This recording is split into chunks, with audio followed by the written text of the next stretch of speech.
बोला गया है कि नागालैंड में जो 3 जिले हैं उनमें इनर लाइन परमिट को मंजूरी दे दी गई है, किसके द्वारा? कैबिनेट मंत्रालय के द्वारा। और वहीं से आपका पहला क्वेश्चन जो है वो बना हुआ है कि इनर लाइन परमिट जो दी गई है वो 3 जिलों को दी गई है, ठीक है। उनमें से कौन सा जिला इस विकल्प में शामिल नहीं है? तो ये आपको यहां पर आंसर करना है कि कौन सा जिला नहीं है। आपके ऑप्शन है चुमौके-दिमा, न्यूलैंड, दीमापुर और नोकलक, ठीक है। तो ये 4 ऑप्शन हैं। अगर मैं आपको यहां पर एक्सप्लेन करना स्टार्ट करूं तो आपको पता होगा कि जो इनर लाइन परमिट होती है, ठीक है, क्या होती है?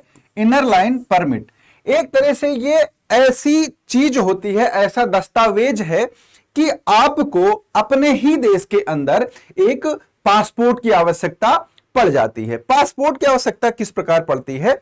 देखिए, जो कुछ राज्य हैं, ठीक, आपको 6th शेड्यूल के बारे में पता होगा, जो 6वीं अनुसूची है उसमें 4 राज्यों को शामिल किया गया है, ठीक है, क्लियर।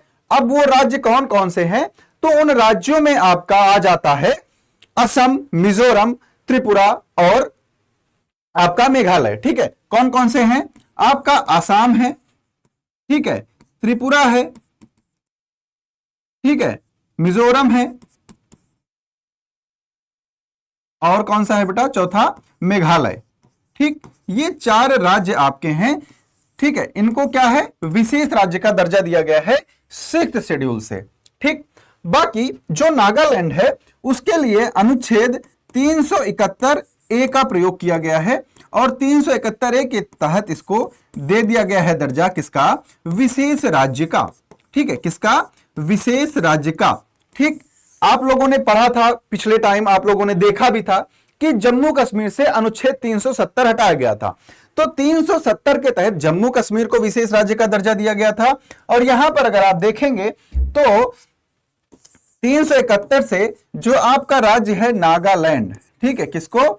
नागालैंड जो राज्य है इसको विशेष राज्य का दर्जा यहां पर प्रदान किया गया था, ठीक। अब यहां पर इनर लाइन परमिट जो है वो 3 जिलों में दी गई। एक में दिया गया चुमौके-दिमा को, एक में दिया गया न्यूलैंड को और एक में दिया गया दीमापुर को।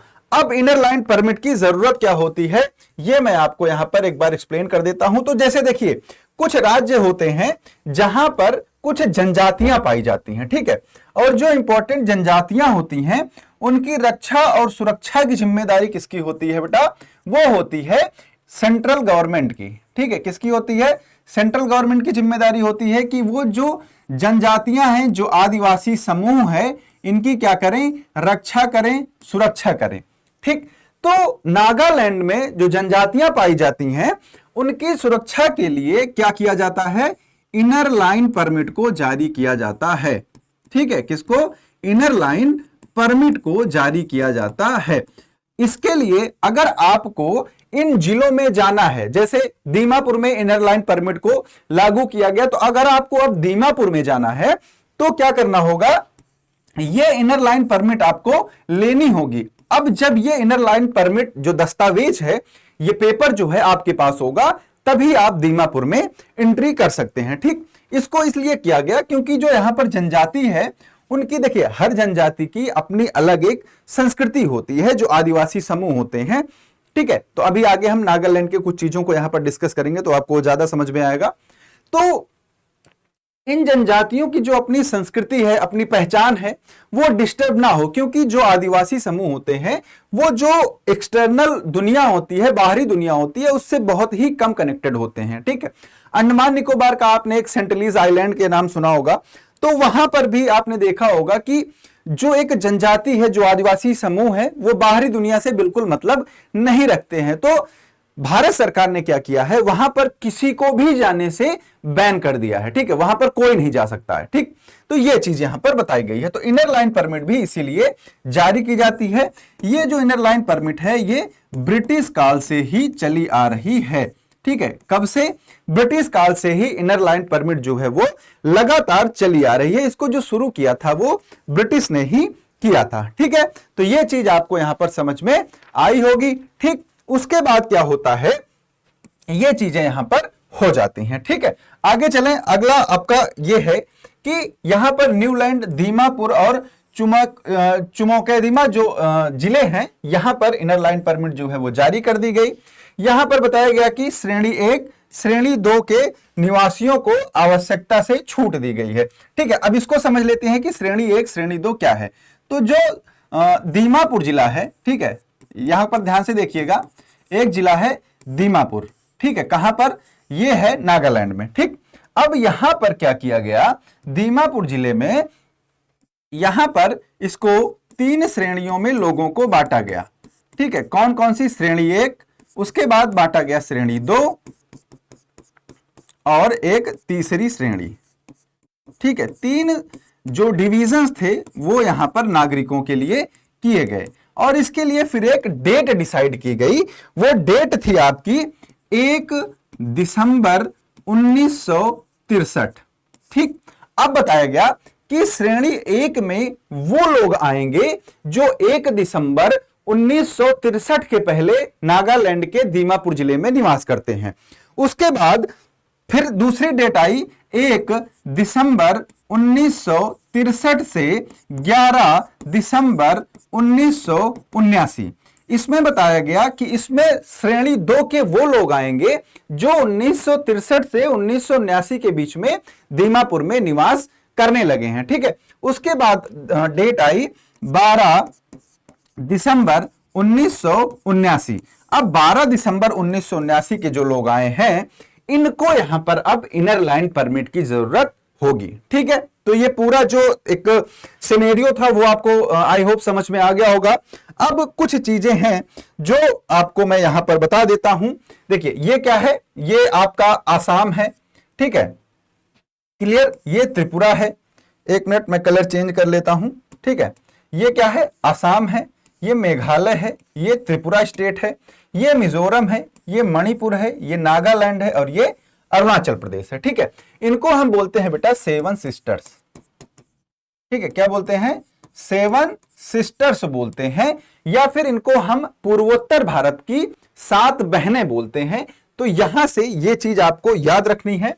अब कुछ चीज है जो नागालैंड के बारे में आपको पता होनी चाहिए। ठीक है, उसके पहले एक चीज और है, वो आप समझ लें। यहां पे देखिए, ये क्या है, दीमापुर।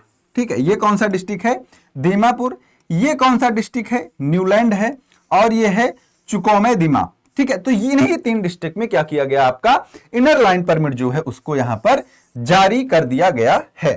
ठीक, तो अब देखिए, अब यहां पर बात करेंगे हम थोड़ा सा नागालैंड के बारे में। ठीक है, किसके बारे में बात कर रहे हैं हम, नागालैंड के बारे में।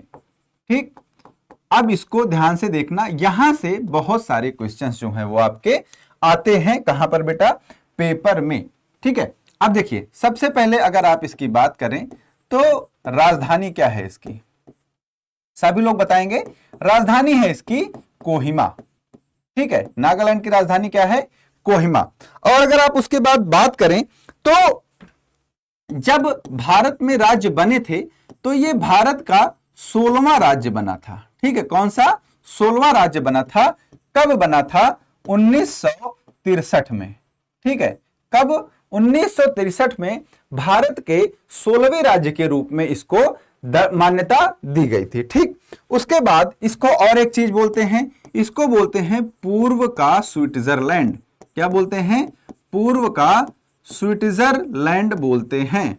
ठीक, क्लियर आपको, ये भी इसको बोला जाता है। ठीक, यहां समझ में आया। उसके बाद यहां पर सबसे इंपॉर्टेंट यह है कि भारतीय संविधान का एक अनुच्छेद है जिसका नाम क्या है, 371 ए। ठीक है, ये आपसे बहुत ही ज्यादा पूछा गया क्वेश्चन है। अनुच्छेद 371 ए के तहत क्या किया गया है, नागालैंड को विशेष राज्य का दर्जा जो है वो बच्चा प्रदान किया गया है। क्लियर। उसके बाद अगर आप इसके सीएम की बात करें, सीएम है इसके नेफ्यू रियो। ठीक है, कौन है, नेफ्यू रियो। ठीक है, और अगर आप बात करें इसके राज्यपाल की, ठीक है, राज्यपाल कौन है बेटा, राज्यपाल हैं ला गणेशन। ठीक है, कौन है, ला गणेशन। ठीक है, ये क्या है, नागालैंड के राज्यपाल हैं। ठीक, तो ये सारी चीज आप नोट करते हुए मेरे साथ चलते रहेंगे। उसके बाद क्या है, उसके बाद अगर आप बात करें तो नागालैंड में अगर बात करें कुल जिले कितने हैं, नागालैंड में जिले कितने हैं बेटा, तो जिले हैं टोटल 16। ठीक है, कितने हैं, 16। और अगर यहां पर आप बात करें जनजातियों की, तो नागालैंड में जनजातियां बहुत सारी पाई जाती हैं और इन्हीं के लिए ये इनर लाइन परमिट भी जारी किया जाता है। तो 17 से अधिक जनजातियां नागालैंड में पाई जाती हैं। ठीक, तो ये तो हो गया आपका नागालैंड का एक तरह से फिजिकल और पॉलिटिकल। ठीक।